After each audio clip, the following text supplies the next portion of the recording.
control methods are the most effective in helping the performance team in meeting data quality requirements across the enterprise?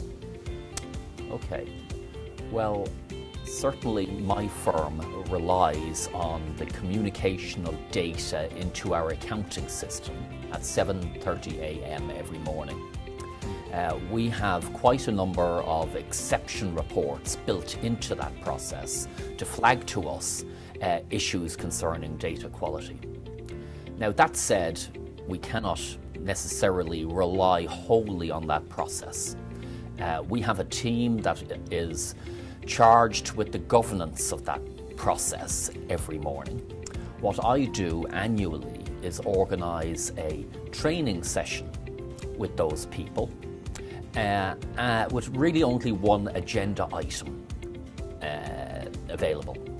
And that is to look at data from a performance measurement perspective, to get an understanding of what good data is and what bad data is from a performance measurement perspective. I want these people to understand that, hey, Joe and his team would not be happy with that.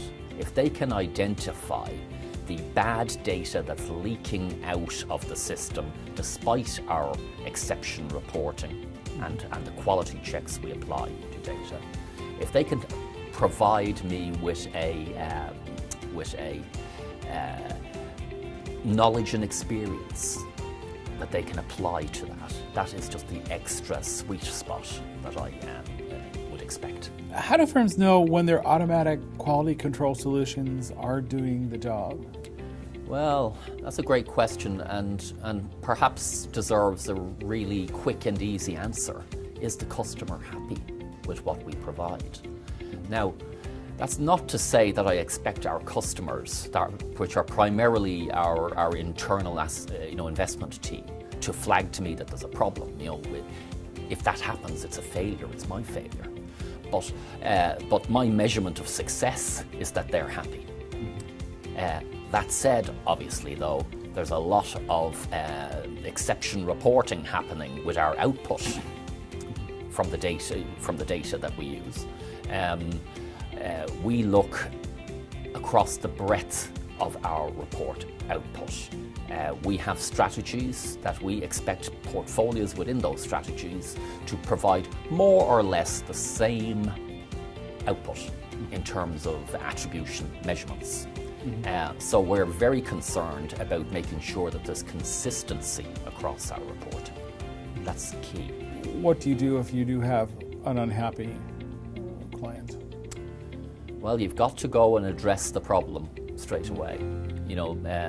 My investment team are hard taskmasters, but rightly so. We're managing a lot of money on behalf of others. We need good information.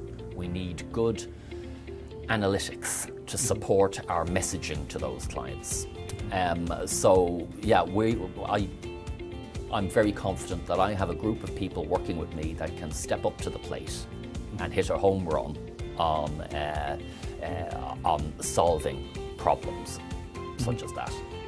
And getting back to data quality, who or what has the rightful ownership of data quality in the performance ecosystem? Is it the data source provider, the report generator, someone in between, or all of the above? Well, I think I'm going to go with the latter, all of the above, although to some effect there is an issue about control. Data can come from external providers, and obviously I have less control over that other than the service level agreement that I have with those people. Internally, yes, I have a lot more control. As I mentioned to you, I have quite a number of exception reports built into our processes that should flag data problems. I have a trained back office and middle office staff that understand the importance of data quality from a performance measurement perspective. And I'm happy that that works accordingly. For external providers, yes, that is a problem. We have a number of key performance indicators that we run through the months and the year. We gather those KPIs, we analyze them, we recognize problems if there are problems, and we address it with those external providers. And what I expect from those external providers is that these are one-off issues.